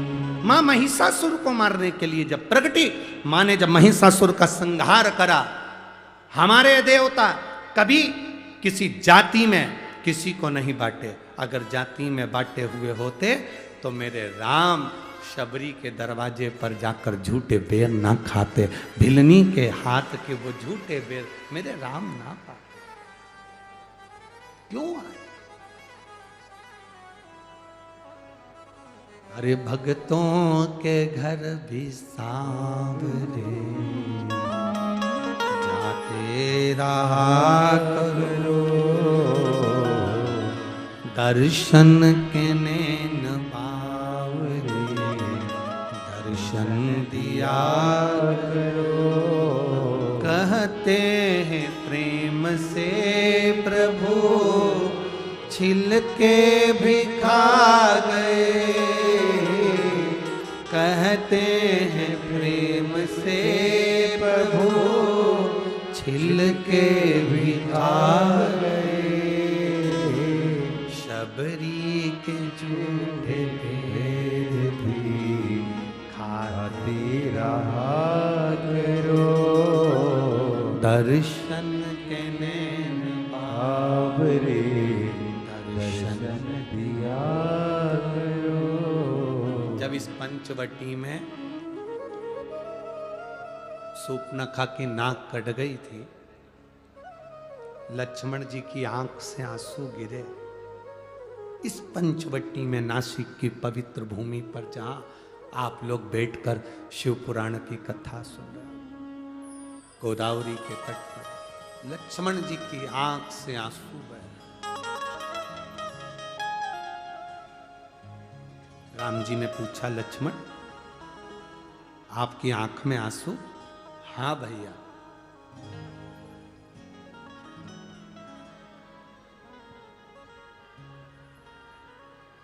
क्यों?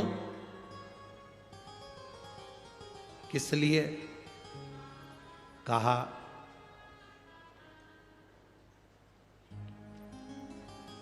सूपनखा कुरूप हो गई, सुंदरता चली गई क्योंकि उसकी नाक चली गई। कुरूप। राम जी कहते हैं, लक्ष्मण जो नास्तिक होता है, जो भगवान को कभी नहीं भजता, कभी दूसरे के दुख को देखकर दुखी नहीं होता, सुख को देखकर सुखी नहीं होता, जो कभी परमार्थ के लिए नहीं जीता, वो एक दिन मरने से पहले कुरूप हो ही जाता है। भगवत भक्ति उसके अंतर्गत नहीं है, भजन का सुख उसके अंतर्गत नहीं। जैसे महिषासुर मरा, महिषासुर की एक बहन थी महिषी। महिषी, उसको मालूम पड़ा मेरा भाई मर गया। अकेली महिषी ने विचार करा, मैं जाऊं तो जाऊं कहां। सारे तीर्थों में महिषी घूम कर आ गई, मैं कहीं बैठकर तप साधना करूंगी, ब्रह्मा जी से वर पाऊंगी। भगवान नारायण की साधना करी, वर नहीं मिला। शिव की आराधना करी, वर नहीं मिला। ब्रह्मा की आराधना करी, वर नहीं मिला। ये गोमती, ये गोदावरी, ये कोई आज की नहीं, पूर्व की है। महिषी को मालूम पड़ा गंगा के तट पर बैठकर करा गया भजन फल देता है, तो गंगा के घाट पर जाऊं। गंगा के घाट जाने लगी तो बीच में महिषी ने देखा कि इतना सुंदर उपवन वन, इतना सुंदर वन क्षेत्र, इतनी सुंदर जगह देखकर महिषी यहां उतरी, और उतरकर उसने ब्रह्मा जी का तप करना, साधना करना प्रारंभ करी। इस गोदावरी के जल का महत्व इतना है कि गंगा जी के घाट पर कोई तप करे तो 1000 वर्ष तक तप करता है, तब फल मिलता है। और गोदावरी के तट पर बैठकर यदि मात्र 24 घंटे भी भगवान का नाम लेकर पुकार ले तो फल प्राप्त हो जाता है। बोल गोदावरी माता की। वो गोदावरी का तट, अब महिषी को नहीं मालूम था, वो तो सुंदर वन, सुंदर उपवन, सुंदर जगह को देखकर, गोदावरी का तट देखकर महिषी उतर गई।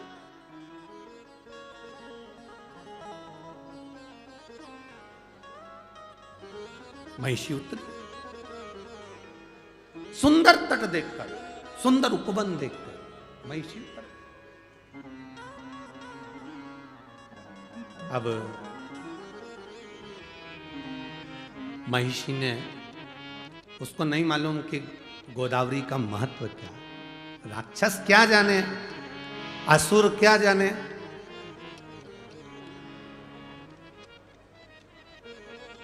गंगा जी के घाट पर दो तरह के लोग स्नान करने जाते हैं।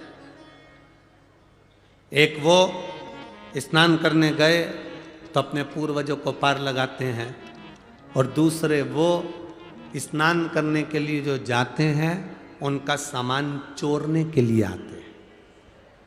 बोलो सही है कि गलत है? जैसे ही तुमने कपड़े उतार कर सामान रख कर गंगा में लगाई डुबकी, तुम बोले हर हर गंगे, और उन्होंने कर दो तुम्हें नंगे, ले गए। अब तुम जाके थाने में रिपोर्ट कर रहे, देखो हम ना गोदावरी नहाने आए थे, हम तो गंगा जी नहाने आए थे, हमारा सामान कोई ले गया, मोबाइल ले गया, पर्स ले गया। अब जो गंगा ईमानदारी से नहाने आए थे, दो तरह के लोग, एक गंगा नहाने आते हैं, एक चुराने आते हैं। नहाने वाला जब गंगा नहा रहा होता है तो देवता भी उसकी 71 पीढ़ी पर फूल बरसाते हैं कि तेरे परिवार वाले ने गंगा नहाकर तुझे पार लगा दिया। और जो गंगा के घाट पर चोरी कर रहा होता है उसकी भी 71 पीढ़ी को यमराज भैंसे की पूंछ से बांध कर रगड़ता है। देख, तेरे खानदान का व्यक्ति को चोरी करने के लिए दूसरी जगह नहीं मिली, गंगा के घाट पर चोरी कर रहा है, उसके बराबर पापी कौन? अरे ओ चोटों,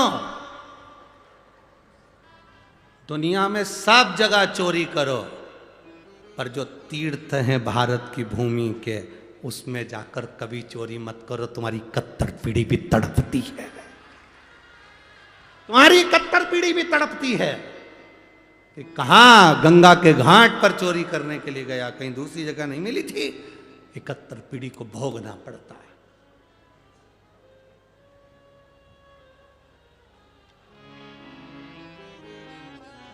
चोटा चोरी कर करके कितना सामान ले जाता है। एक मंगलसूत्र ले गया, चेन ले गया, लाख रुपए का सामान ले गया, तो भी चोटा कभी लखपति करोड़पति नहीं बना। आज तक के चोटा की चोटा ही है।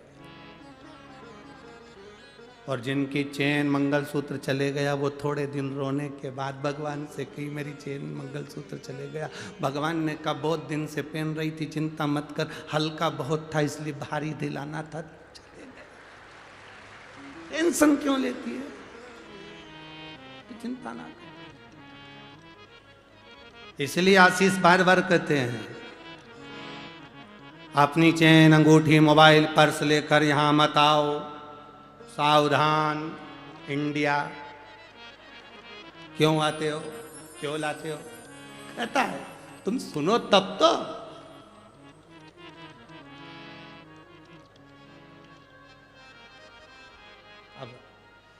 महिषी ने सोचा कि मैं कहाँ जाऊं, उतर गई इस सुंदर उपवन में, सुंदर पंचवटी में उतर गई। गोदावरी के तट पर उतरी। उसको नहीं मालूम कि माँ गोदावरी की कृपा कितनी है, माँ गोदावरी का करुणा कितनी है। जिसने शास्त्र नहीं पढ़ा, जिसने वेद नहीं पढ़ा, जिसने शास्त्रों का अध्ययन नहीं करा, वो कह सकता है कि शिवलिंग में क्या है, वो कह सकता है कि त्र्यंबक में क्या है, वो कह सकता है कि शंकर होते क्या है, वो कह सकता है गोदावरी का मतलब क्या है, वो कह सकता है सप्तशृंगी माता का मतलब क्या है। जिसने वेद शास्त्र पुराण पढ़े होते हैं वो समझता है कि गोदावरी के तट का महत्व क्या है, कपालेश्वर का महत्व क्या है, राम जी के नाम का महत्व क्या है, त्र्यंबक के नाम का महत्व क्या है। वो जानता है कि शिव महापुराण का महत्व क्या है। महिषी नहीं जानती थी कि मतलब क्या। वो तो बैठ गए। अब उसने सोचा मुझे स्नान करना है, स्नान करूं तो क्या करूं। पहली बार महिषासुर की बहन महिषी गई, उपवन में बैठकर इस पंचवटी में गोदावरी का स्नान करी तो बड़ी सुंदर सी हो गई, सुंदर सी बनकर। अब महिषी का मतलब जानते हो ना तुम? अरे बोलो तो जम के, महिषी मतलब, अरे बोलो तो। महिष का मतलब क्या होता है? भैंसा। और महिषी का मतलब भैंस। अब भैंस ने सोचा कि मैं आई और नहाई, नहाते से सुंदर हो गई, तो भैंस कैसी हुई होगी? Miss India. अब भैंस कैसी होगी? कहा गोदावरी के जल में शंकर की जटा से सप्त धारा जो गोदावरी निकली है, उसकी धारा में वो सुख है कि कोई पापी से पापी जीव भी उसमें कूद कर स्नान कर लेता है निष्कपट भाव से, तो वो मनुष्य की देह धारण कर लेता है। वो गोदावरी है। कूदी महिषी सुंदर स्त्री का रूप ले ली, बैठ गई, उसको स्मरण नहीं आ रहा क्या मैं भैंस से स्त्री बन सकती हूं। कई लोग ऐसे हैं जो भैंस से स्त्री बन गए, पर कई ऐसे हैं, नहीं बोलू,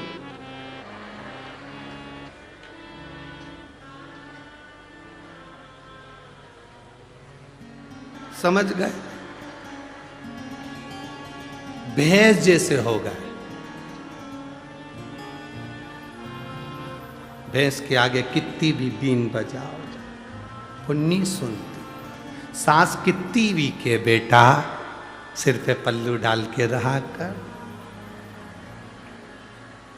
भैंस को तुम कितनी भी बीन बजाओ वो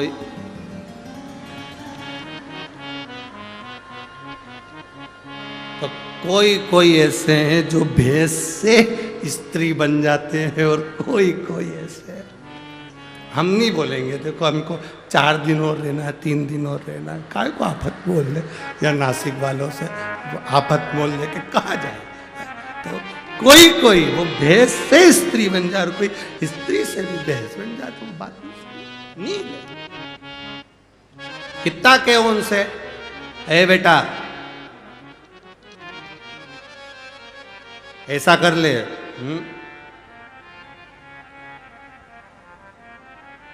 भैंस के आगे हारन कितना भी बजाओ वो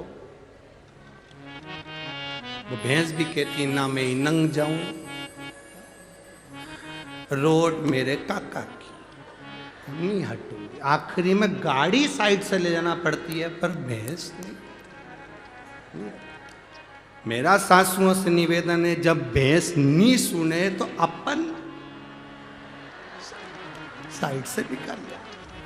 अपन ज्यादा माथा पच्ची अपने नहीं करना, इधर बाजू से निकले चलो। अब क्यों माथा पच्ची करे अपन उससे।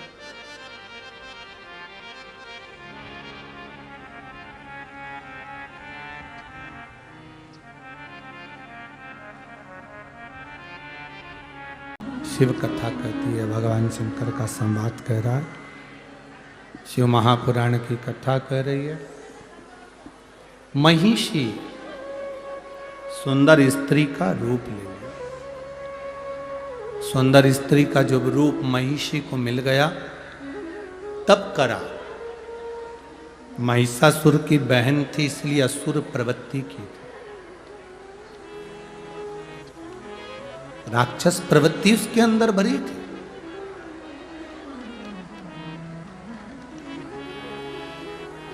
ब्रह्मा जी प्रकट हुए, मांगो तुम्हें क्या चाहिए, क्या दिया जाए।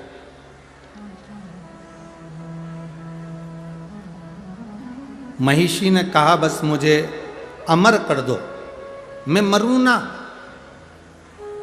मेरे प्राण ना छूटे। ब्रह्मा जी ने कहा ऐसा तो कभी हो नहीं सकता कि तुम्हारे प्राण नहीं जाएंगे, मरना तो पड़ेगा, प्राण तो जाएंगे। तुम और कुछ मांगना चाहो तो मांग सकते हो। अब महिषी ने मन में विचार करा कि मैं मरूं ना, इसके लिए मैं करूं तो करूं क्या। असुर जो होते हैं, राक्षस जो होते हैं, वो मांगते बड़े विचित्र हैं। ऐसी चीज मांगते हैं जो कि जगत कल्याण की भी हो और खुद के उद्धार की भी। महिषी ने मांगा क्या? महिषी ने मांगा मुझे वर दीजिए, मैं मरूं ना, भगवान ब्रह्मा जी ने कह दिया अमर तो नहीं हो सकते, मरना तो पड़ेगा, तुम और कोई वर मांग लो। अगर मैं मरना ही है मुझे तो मुझे वर दो। शंकर भगवान और भगवान विष्णु के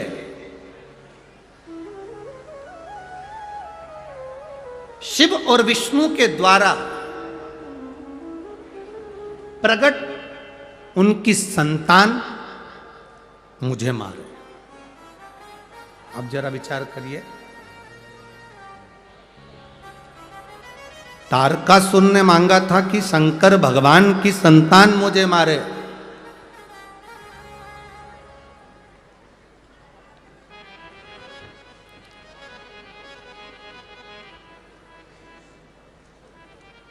पहला वर है ये जो महिषी ने मांगा कि शिव और विष्णु की संतान मुझे मारे। यहां कोई स्त्री या कोई पुरुष दो के संजोग से संतान नहीं मांगी है। यहां जो संतान मांगी वो मांगी है विष्णु और शिव के द्वारा जो संतान प्रकट हो, जो संतान जन्म ले वो मुझे मारे। अब ऐसा तो कभी हो ही नहीं सकता। और ब्रह्मा जी ने वर दे दिया, तथास्तु। ब्रह्मा जी वर दे दिए कि शिव और विष्णु के द्वारा प्रकट संतान तुम्हारा वध करेगी, तथास्तु कह दिया। अब सोचो, विचारो,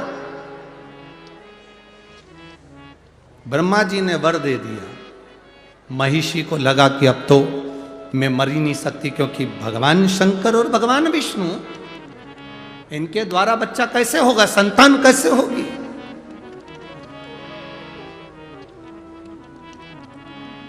और महाराज, रचा है सृष्टि को जिस प्रभु ने, वही ये सृष्टि चला रहे। जो पेड़ हमने लगाया पहले, उसी का फल हम अब पा रहे हैं।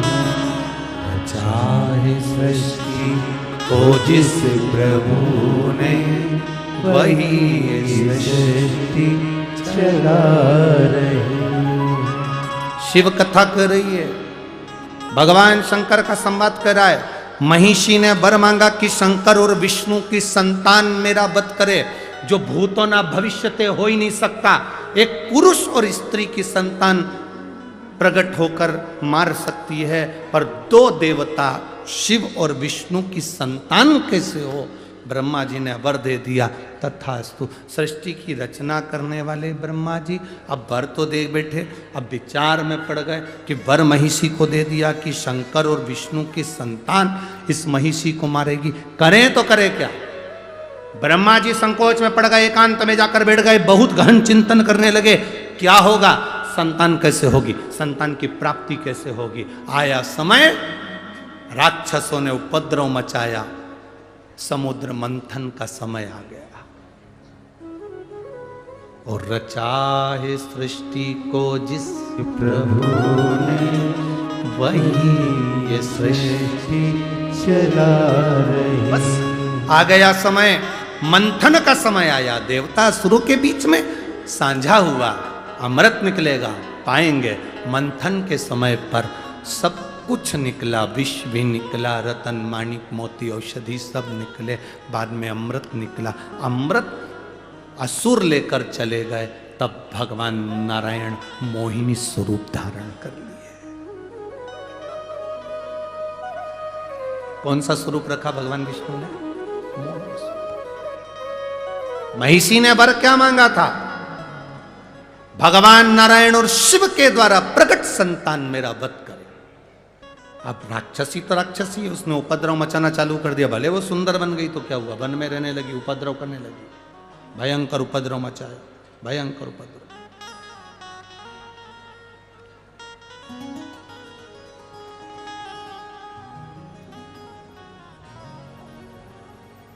भयंकर उपद्रव। और जब उपद्रव करना प्रारंभ करा,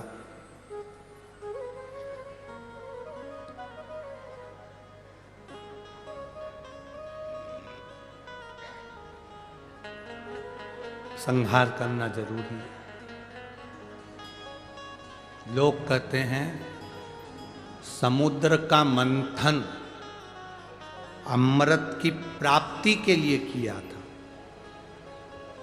बहुत ध्यान से सुनना।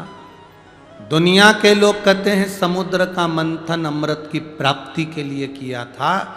शिव महापुराण की कथा स्कंद पुराण देवी, यहाँ सुंदर देव दीपावली शिव महापुराण की कथा कहती है अमृत की प्राप्ति के लिए मंथन नहीं किया था। उस महिषासुर की बहन महिषी ने वर मांगा था, शंकर और विष्णु की संतान से मरूं, उस संतान को जन्म देने के लिए ये समुद्र मंथन करा गया था। ये मंथन का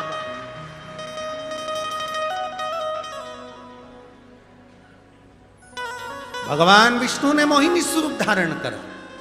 मोहिनी स्वरूप बनाया तो बड़ा सुंदर स्वरूप स्त्री का भगवान नारायण बनाकर राक्षसों के पास गए।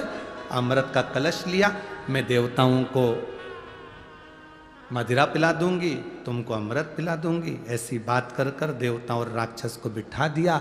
देवताओं को अमृत पिला दिया, राक्षसों को समुद्र का फैन, समुद्र का जल पिला दिया। उनका जो स्वरूप था उसका गुणगान पूरे ब्रह्मांड में हो रहा था। शंकर जी को मालूम पड़ा कि भगवान नारायण ने स्त्री का स्वरूप लिया है। शिव जी को कहा गया आपने भगवान नारायण के मोहिनी स्वरूप का दर्शन नहीं किया? नहीं।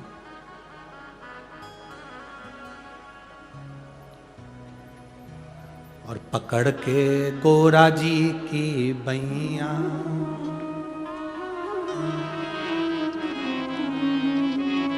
मोहिनी दर्शन चलो मेरे सैया,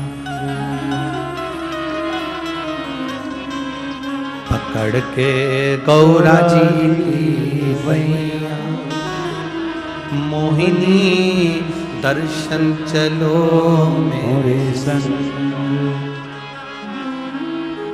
समुद्र मंथन में जो अमृत की बूंद गिरी थी, प्रयागराज, हरिद्वार, उज्जैनी और नासिक पंचवटी की पवित्र धरा पर भी गिरी थी। इसलिए कुंभ का मेला इन क्षेत्रों में लगता। मोहिनी स्वरूप का दर्शन करने के लिए भगवान शंकर हरिद्वार भी गए, प्रयागराज भी गए, उज्जैनी भी गए।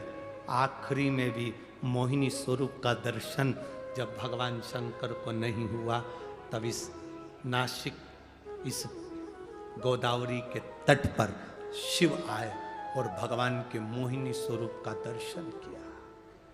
भगवान के मोहिनी स्वरूप का दर्शन। मोहिनी स्वरूप में भगवान नारायण शिव जी को, शंकर नारायण को, दोनों एक दूसरे को देखे। देखते ही उसी समय पर दोनों के नेत्र की मिलन की दृष्टि इतनी प्रबल थी, इतनी प्रबल थी कि शिव सुध भूल गए भगवान नारायण को देखकर। नारायण सुध भूल गए भगवान शंकर को देखकर। नेत्रों से दोनों के अश्रु गिर गया। वो अश्रु का मिलन मां पार्वती जी के हस्त कमल पर हो गया। उस मिलन से एक बच्चे ने जन्म ले लिया, जिस बच्चे को सुंदर पंपा नदी के तट पर छोड़ दिया गया। पार्वती से शिव ने कहा इस बच्चे को यहाँ छोड़ो। क्यों? यहाँ मेरा एक भक्त रहता है। पास में पंडालम नगर है, जिस नगर में मेरा एक भक्त रहता है राजशेखर, वो भक्त मेरा गुणगान करता है, नारायण की उपासना करता है, उसके घर में औलाद नहीं है, उसको ये संतान प्रभु, ये ब्रह्म भगवान विष्णु और आपके मिलन से हुई है। भगवान ने पार्वती से नहीं कहा कि ये महिषी को मारने के लिए हुई, ये तो मेरे भक्त के घर में संतान देना, भक्त के घर में। एक माँ ने लिखा 11 साल तक मेरे घर में औलाद नहीं हुई गुरुदेव। आखिरी में जब सब तरह से हार गई जब सब तरह से हार गई तब किसी ने कहा कि एक बार सफेद आंकड़े की जड़ का प्रयोग करो, संतान जरूर हो। तब मेरे बाबा ने मुझे औलाद दी। एक पत्र और आया है, एक बहन ने लिखा,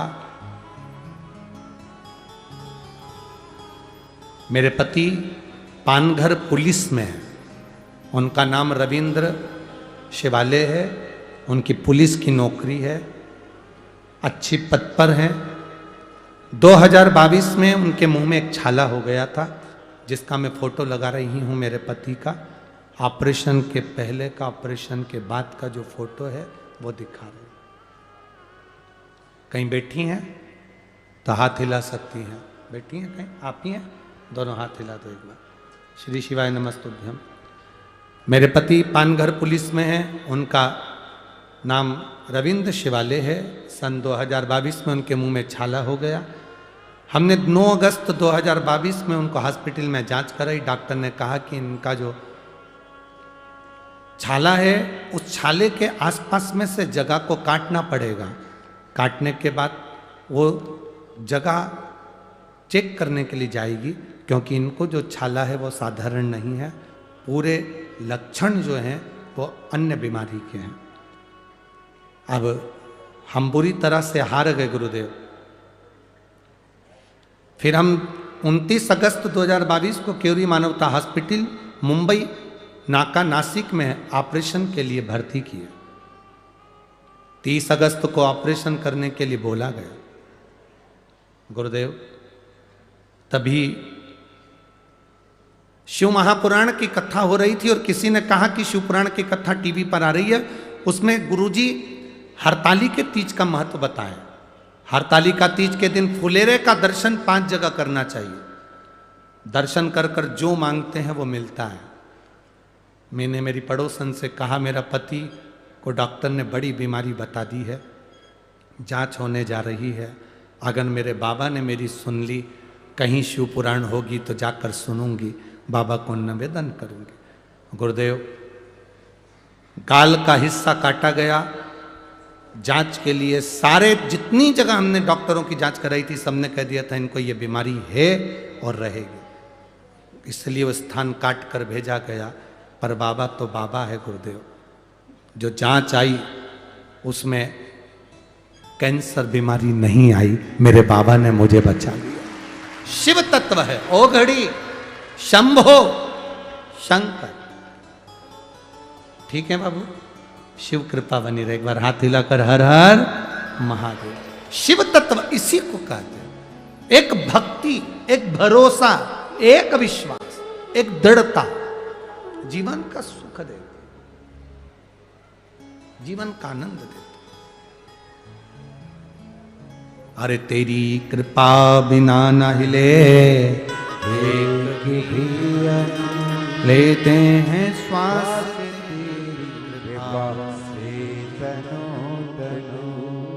गंगधार मुक्ति द्वार ओमकार तू, आयो शरण तिहारी शंभो तार तार तू। अब पार्वती जी उस बालक को लेकर चली। पंपा नदी के तट पर बालक को सुला दिया। राजशेखर उस नगर का राजा निकल कर जा रहा था जिसके घर में संतान नहीं थी। देने वाला जब देता है तो छप्पर फाड़ कर देता है। संतान, उसने देखा कि एक बालक रो रहा है, बालक को उठा लिया। बालक को उठाया, अपने घर लेकर गया। धर्मपत्नी से कहा, औलाद नहीं, पर मुझे ये बालक मिला है, बड़ा तेजवीर लगता है, बड़ा सुंदर लगता है, ले इसको पालन करो। रानी ने उसका पालन पोषण करा। बालक आया, बड़ा हुआ, पालन पोषण करा। कुछ महीने के बाद रानी का भी गर्भ ठेर गया। रानी का गर्भ ठेरा, एक बेटे ने जन्म ले लिया। बेटे ने जन्म लिया। रानी की दासी ने रानी से कहा, राजा का प्रेम, जो बेटा पंपा नदी के तट पर मिला है, राजा का पूरा प्रेम उस बच्चे के प्रति है। हमें लगता है तेरा बेटा सिंहासन पर नहीं बैठ सकता, बैठेगा तो वही बैठेगा। ना जाने किसकी औलाद, ना जाने किसकी संतान, राज सिंहासन पर वो बेटा बैठेगा, वो बेटा राज सिंहासन पर है। रानी को बड़ा लगा, आज रानी मन में वियोग कर कर उसने सोच लिया इससे तो प्राण त्याग दूं तो अच्छा। रानी अपने बच्चे को लेकर जंगल में चली गई। वन में जैसे ही गई, वन में जाते से ही इसको वो सुंदर स्त्री जो गोदावरी के तट से वर लेकर गई थी, शंकर और भगवान विष्णु के संतान मेरा वध करेगी, उस रानी को वो स्त्री मिल गई। क्या नाम था उसका? महिषी। महिषी ने कहा तुम कौन हो? कहा मैं राजा चंद्रशेखर की धर्म पत्नी, मैं राजशेखर की पत्नी। राजशेखर की? हाँ मैं राजशेखर की पत्नी। तुम कहां जा रही हो? प्राणों को त्यागने, इतने छोटे से बच्चे को लेकर? हाँ इसको भी। क्यों? मेरा बेटा राज सिंहासन पर नहीं बैठ सकता। क्यों, क्या हुआ? मेरे पति को एक बालक मिला था, उस बालक को लिया या पाल पोस के बड़ा करा, और मेरा बेटा सिंहासन पर नहीं बैठ सकता क्योंकि मेरे पति का प्रेम उस बालक के प्रति है। महिषी ने कहा क्यों घबराती है, तू घर जा, घर जाकर बीमार होने का नाटक करना, अपने बेटे से कहना कि मुझे शेरनी का दूध ला कर दे, शेरनी के दूध में, बाघिन के दूध में दवाई डालकर लेना है तो मैं ठीक होंगी, नहीं तो मैं मर जाऊंगी। बाघिन के दूध में?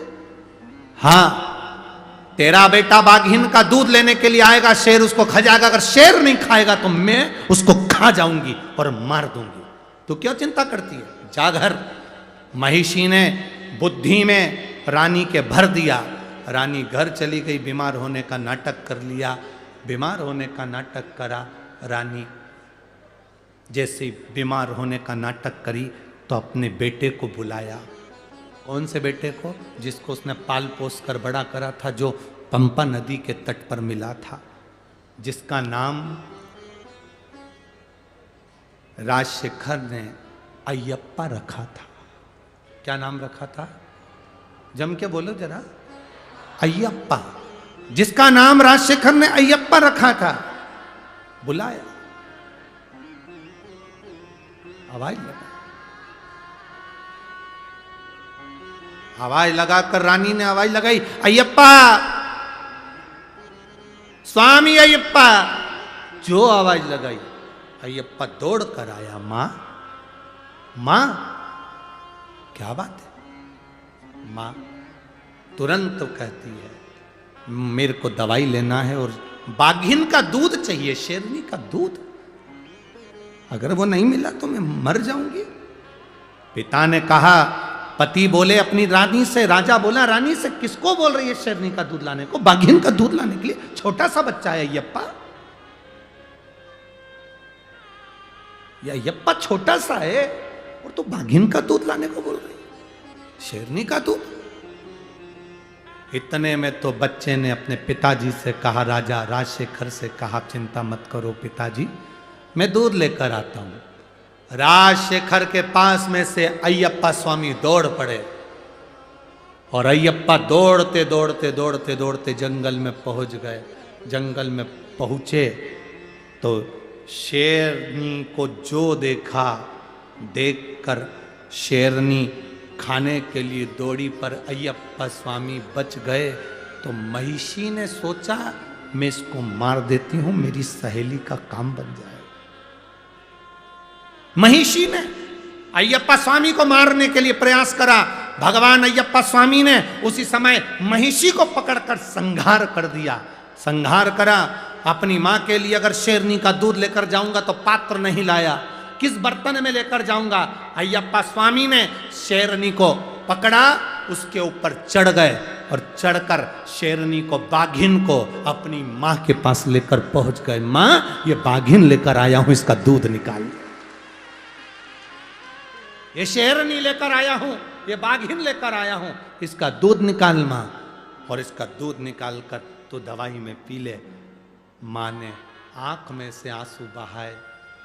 पिता राजशेखर की आंख से आंसू निकलने लगे। ये मेरा बेटा कोई साधारण नहीं है, जरूर कोई बात है। जिस शेरनी पर चढ़कर अय्यप्पा आया था, उस शेरनी से स्वयं राजशेखर ने पूछ लिया, इसने तुम्हें मारा, तुम कौन हो?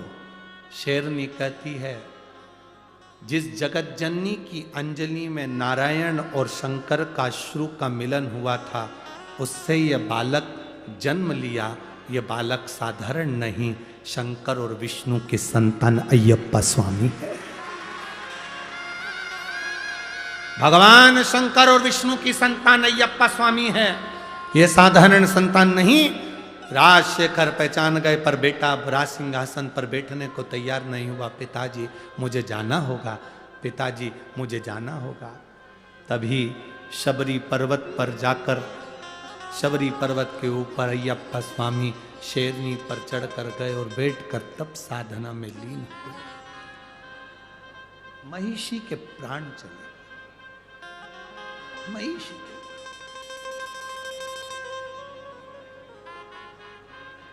महिषी मरी, देवता आनंद कर आनंद। महिषी के मरते ही सुख का भान हो गया। जब जब असुरों का संहार हुआ है, जब जब राक्षस मरे हैं, जब जब असुर का संहार हुआ है, इस भारत की भूमि पर दीपावली का त्योहार मना है। जब असुर मरे,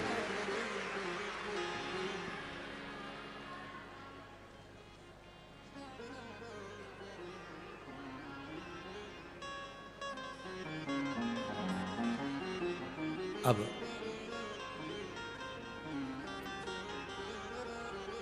महिषी तो मर गई।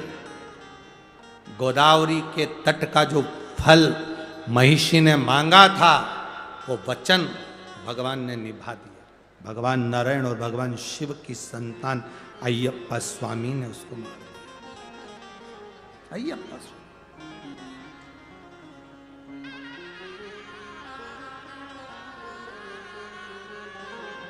सहज नहीं। एक बार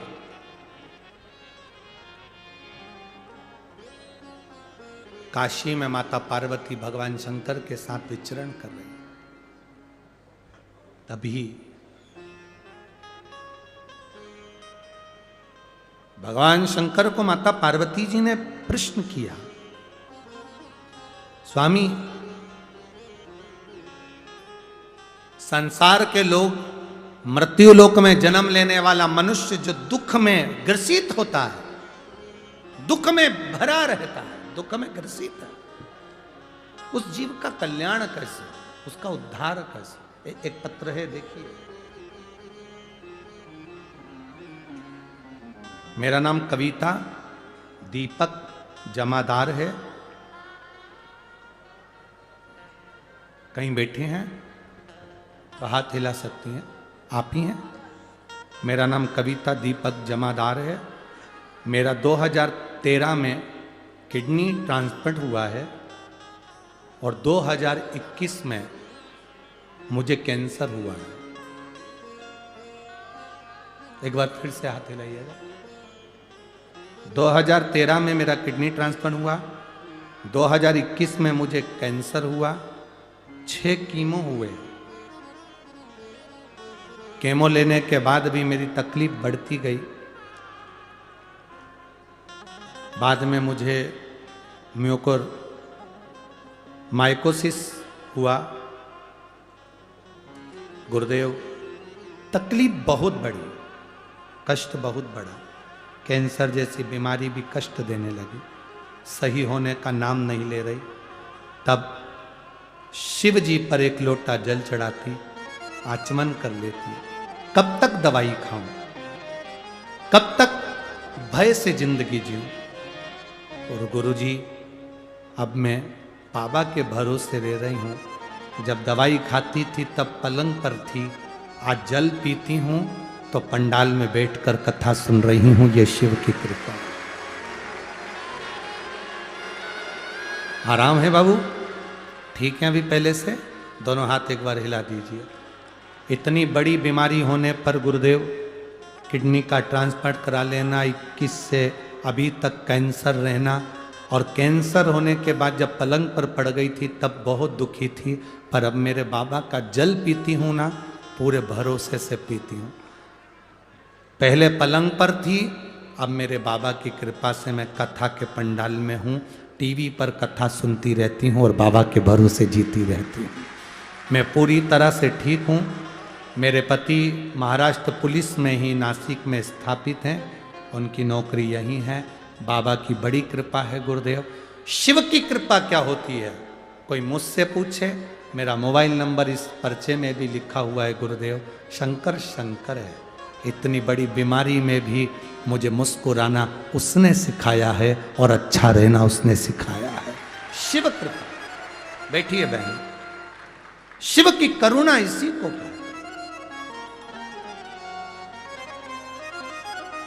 खाली ना जाता कोई दर से तुम्हारे, खाली न जाता कोई दर से तुम्हारे, मैं भी खड़ी हूँ नहीं बाहर पसारे, अपने गले से लगा लगा लो, गिरा जा रहा हो, उठा लो उठा लो, भोले अपने दर अब तो न टालो, गिर जा रही उठा लो उठा। आप शिव की आराधना कर रहे हैं, शंकर का गुणगान कर रहे हैं। शिव क्या देगा ये हमको नहीं मालूम, पर ये मेरी नासिक की जीजियों और मेरे नासिक के जीजाओं, मेरी बेटियों, मेरे बेटे, अगर आप इस पंडाल में कहीं पर भी ग्राउंड में बैठकर कथा सुन रहे हो तो चिंता मत करना, झोली भर कर लेकर जाओगे, खाली नहीं लेकर जाओगे, भरा हुआ लेकर जाओ।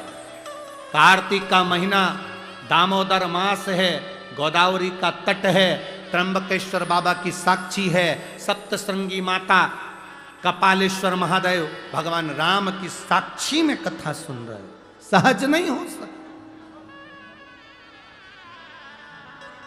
उसका भरोसा पक्का, उसका विश्वास दृढ़। और कथा जब आपके क्षेत्र में हो, आपके नजदीक में हो, जरूर सुनने जाओ। क्यों जाओ?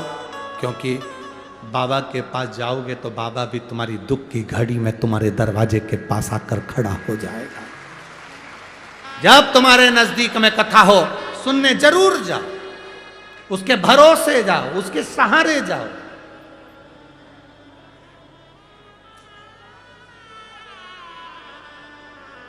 शिव कथा कह रहे, पार्वती जी ने शिव जी को गंगा नदी के तट पर देवताओं के प्रसन्नता का कारण पूछा। दीप पर्व मनाया गया। देव दीपावली का दिन हो, 7 पुष्प, कितने फूल? 7 पुष्प।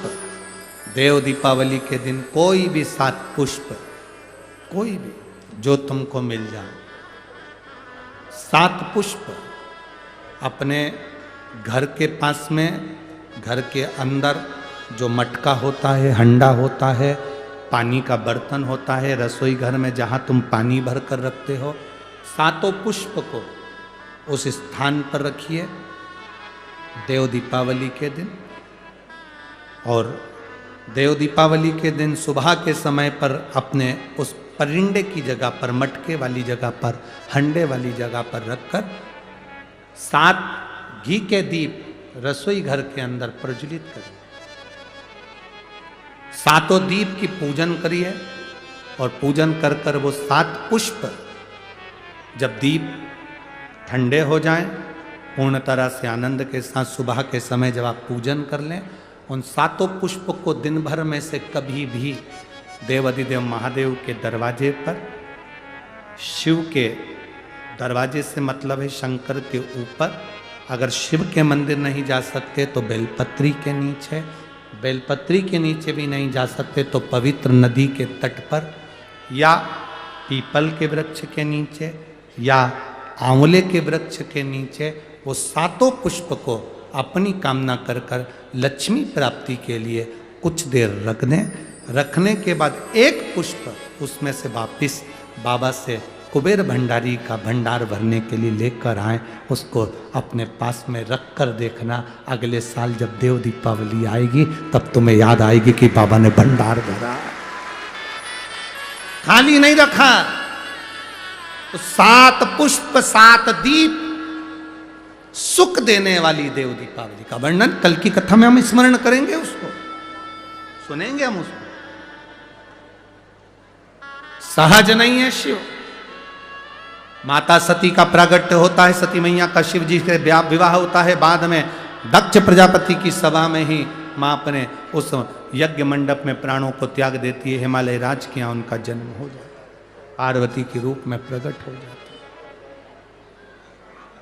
जब अपने नजदीक में कहीं शिव कथा हो, सुनो, जाओ, 2 क्षण पहुंचो। दिन में कथा में नहीं जा सकते तो रात्रि में एक बार कथा के पंडाल में जाकर प्रणाम कर कर आओ।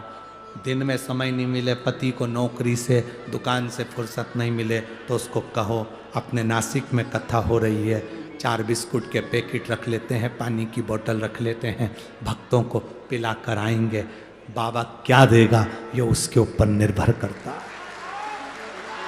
करो सेवा दिल से।